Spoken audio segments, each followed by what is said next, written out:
Common thing we want to do as designers is figure out how to wrap text in a circle. It's pretty easy if you know what you're looking for. What you're creating is basically called type on a path, and the path is the circle itself. So when we go ahead to create it, there's a couple different tricks we need to know. Let's go ahead and go to File, New, and Print. Go ahead and do an 8.5 by 11 in inches and say Create. One of the first things I like to do is drag rulers down or guides down so I can see roughly where the center is. So I'm going to drag one down to 5.5. So click and drag. I'm going to click and drag from the left over to 4.25. So now I know the exact center of my page. If when you look under View, Snap is not checked, go ahead and turn Snap on. It'll make your life a little bit easier.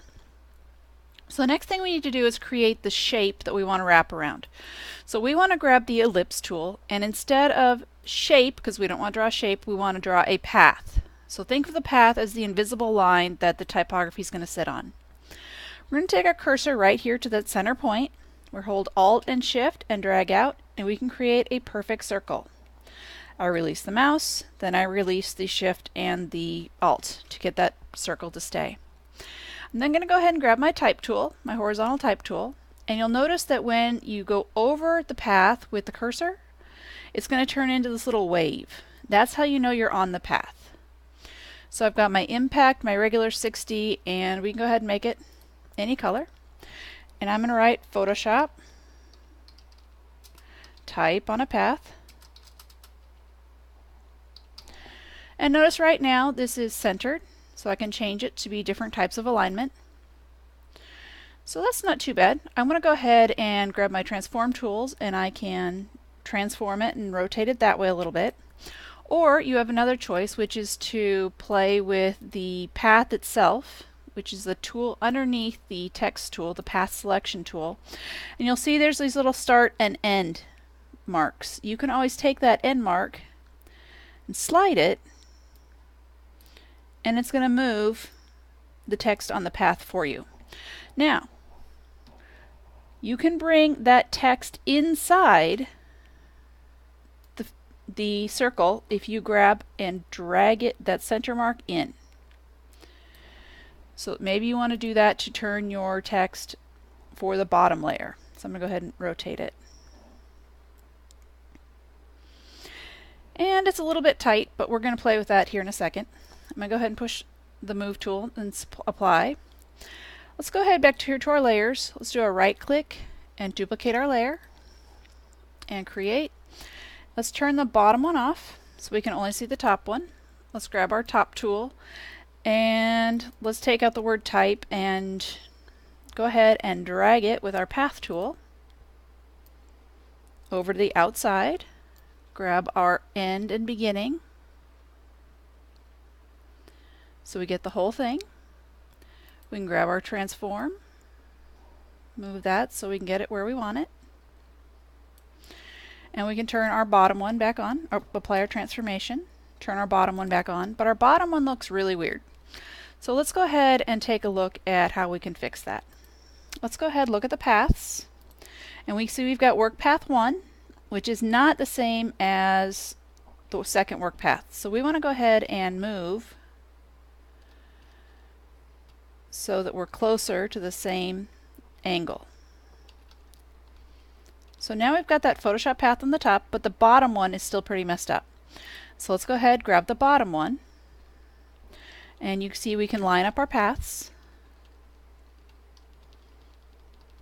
so they match, but now we need to make the text actually match. So let's go ahead, grab our text tool, highlight the Photoshop type, let's go to Window and Character, and let's go ahead and grab the baseline shift right here, and with your arrow keys you can hit, I'm hitting the down arrow right now, and see how it's adjusting now to, we want this top edge to wrap around that path right there. So I'm going to go ahead and click my Move tool and see how we're doing. Not too bad.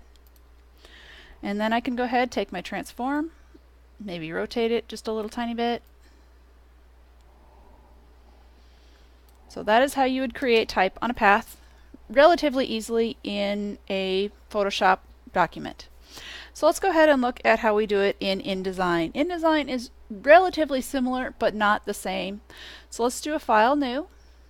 Let's change it to document.